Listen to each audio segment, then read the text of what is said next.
কেন্দ্রীয় সরকারের পক্ষ থেকে সমস্ত রাজ্য সরকারের কাছে টেট সংক্রান্ত তথ্য চেয়ে পাঠানো হয়েছে। তো আজকে আমরা জানবো এক্সাক্ট কি কি তথ্য জানতে চাওয়া হয়েছে, তাহলে আমরা বুঝতে পারবো এর ইম্প্যাক্ট কত দূর গড়াতে চলেছে। তো এই টোটাল তথ্যকে মোট দুটি পার্টে ভাগ করা যেতে পারে।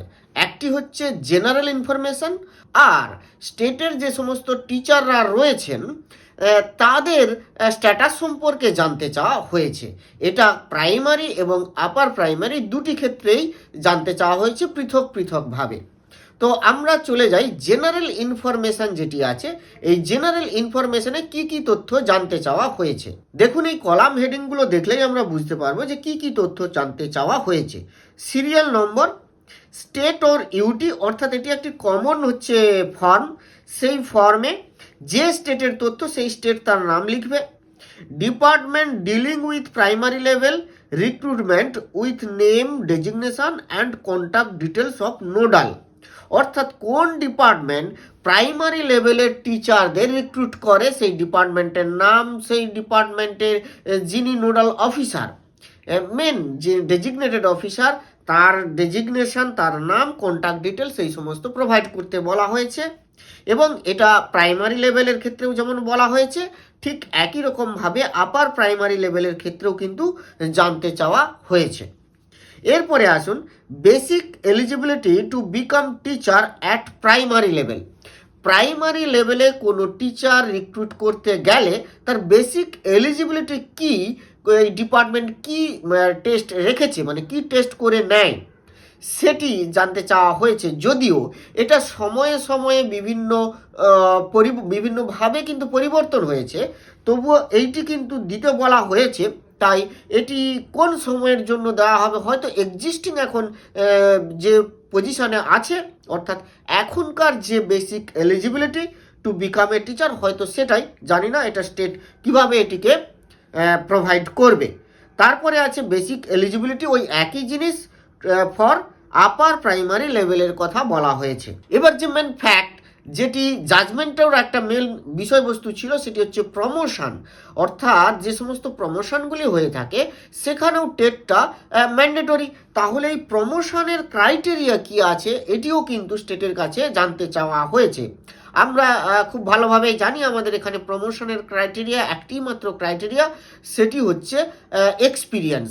18 ইয়ার্স এক্সপিরিয়েন্স হলেই একটি প্রমোশন হয়। সেটি হচ্ছে আপার, এখন হচ্ছে লেভেল অনুযায়ী আপার লেভেল, আর আগে ওটা ছিল গ্রেড পে একটা বাড়তো। তো এখানে প্রাইমারি লেভেল এবং আপার প্রাইমারি লেভেল দুটি ক্ষেত্রেই বলা হয়েছে। এটা তো গেল জেনারেল ইনফরমেশন। এরপরে আসি আমরা টিচার্সদের, একেবারে টিচার সংক্রান্ত কি তথ্য জানতে চাওয়া হয়েছে। এই যে টেবিলটা দেখতে পাচ্ছেন আপনারা, এই টেবিলটা খুব গুরুত্বপূর্ণ এবং খুব লক্ষণীয়। কেন বলছি, দেখুন এই টেবিলে কিন্তু পুরো বয়স ভাগ করে করে টিচার্সদের একেবারে তথ্যগুলি জানতে চাওয়া হয়েছে। বয়স একেবারে এজ 21 টু 25 ইয়ার্স এজের এইরকম কতজন টিচার আছেন যাদের কি না total teachers working at primary level, অর্থাৎ প্রাইমারি লেভেলে 21 থেকে 25, 26 থেকে 30, বয়সগুলো লক্ষ্য করুন, 21 থেকে 25, 26 থেকে 30, 31 থেকে 35, মানে সবই হচ্ছে 4 বছরের গ্যাপ। এই 4 বছরের গ্যাপ, এই 4 বছরের যে কোটাতে যে সমস্ত টিচার, 4 বছরের মধ্যে যে সমস্ত টিচাররা রয়ে যাচ্ছেন, সেই সমস্ত টিচারদের একটা সেগ্রিগেট করা হয়েছে। সেই সমস্ত টিচার্সদেরকে নাম্বারসটা পাঠাতে হবে স্টেটকে, সেগ্রিগেটেড একটা লিস্ট। সেই সেগ্রিগেটেড লিস্টের তথ্যগুলি কেমন হবে না, total teachers working at primary level, primary লেভেলের টোটাল টিচার্স কতজন আছেন। এবার দেখুন, total teachers who joint service before 2011 মানে যখন, মানে introduction of NCT notification for TET, অর্থাৎ টেটের নোটিফিকেশন যখন এনসিটি জবে থেকে দিল, তার ঠিক আগে কতজন টিচার্স, টোটাল টিচার্স জয়েন করেছেন সেইটি দিতে হবে। তারপরের কলাম দেখুন, total teachers who joint service after 2011, মানে ওই যে নোটিফিকেশান, টেটের যে নোটিফিকেশান এনসিটির, সেই নোটিফিকেশানের পরে কারা জয়েন করেছেন তাদের তথ্য দিতে হবে। তার মানে নিশ্চিত এই যে তথ্য আর এই তথ্য মিলিয়ে হবে এই টোটাল তথ্য প্রাইমারি লেভেলের ক্ষেত্রে। Total teachers who joint before 2011 at primary level and past TET. এই কথাটা বলে রাখি, এই যে টোটাল টেবিলটা আপনারা দেখতে পাচ্ছেন, এই যে টোটাল ডেটা সিটটা, এই সিটটা কিন্তু কেবলমাত্র প্রাইমারিদের ক্ষেত্রেই। একই রকম সিট, এক্স্যাক্টলি সেম সিট, এইটা কিন্তু আছে। এই যে এই সিটটা, এটা যেটা দেখতে পাচ্ছেন, এটি কিন্তু upper primary level. Column header সব একই, এবং যে তথ্যগুলো সেগ্রিগেটেড হচ্ছে টিচার্সদের এজ অনুযায়ী, সেটাও কিন্তু একই। এই কারণে আর এই ব্যাপারটা বলে দিলেই আপনারা বুঝতে পারবেন যে প্রাইমারি এবং আপার প্রাইমারি দুটোর ক্ষেত্রে কিন্তু একইভাবে হচ্ছে। তো এটা তো গেল। তাহলে কি এই যে টোটাল ডেটা, টিচার্স ডেটা, আর এইখানে যে ডেটা, এই দুটো মিলিয়ে কিন্তু তাহলে এই ভ্যালুটা বসবে।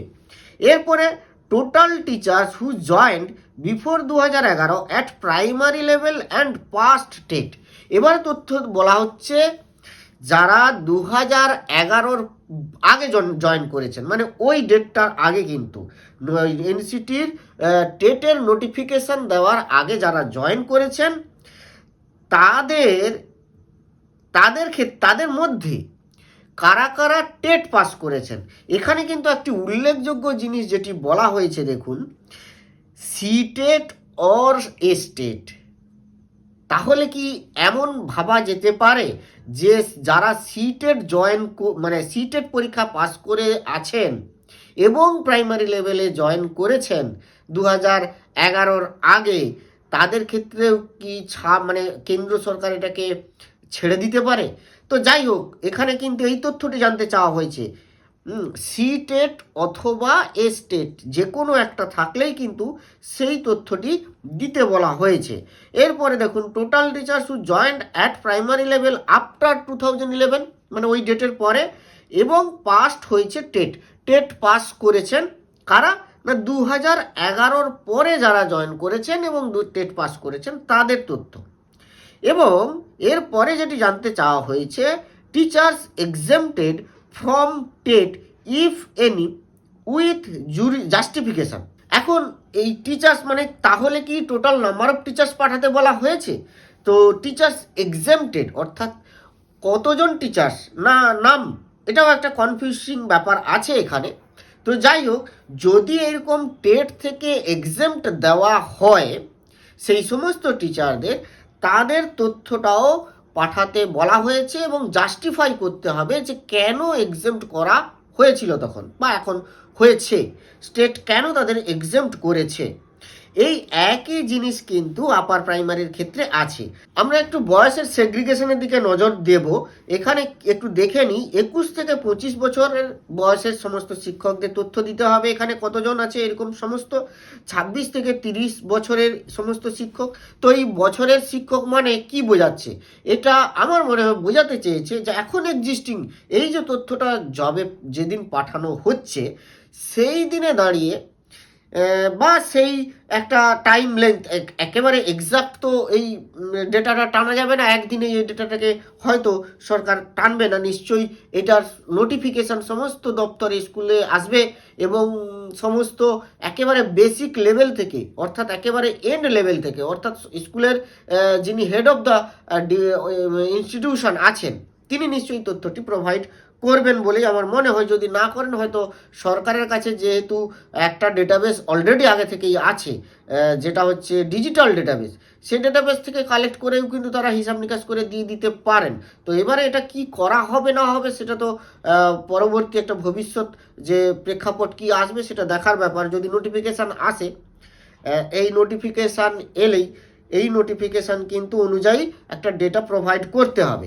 তো সেই জায়গায় দাঁড়িয়ে 26 সাল থেকে 30 সালের মধ্যে যাদের বয়স, এটা নিশ্চয়ই কারেন্ট ভার্সানটাই হবে, তো তাদের ক্ষেত্রে ডেটাটা দিতে হবে। 31 থেকে 35 ডেটা দিতে হবে, 36 থেকে 40, 41 থেকে 45, 46 থেকে 50, 51 থেকে 55, 56 থেকে 60, আর 60-এর ঊর্ধ্বে। তো 60-এর ঊর্ধ্বে বলে রেখেছে, হয়তো যেখানে 60 বছরের বেশিও মানে রিটায়ারমেন্টের এজটা আরও বেশি আছে, হয়তো সেখানেও হতে পারে, বা এটা কি কারণে বলা হয়েছে সেটা একটা ব্যাপার। আর 56 থেকে এই যে 60, এই 56 থেকে 60 এটা যদি রিটায়ারমেন্টের বয়স 60 ইয়ার্স হয়, তাহলে তো অলরেডি 56 থেকে 60 তারা অলরেডি রিলিফ পাচ্ছেনই।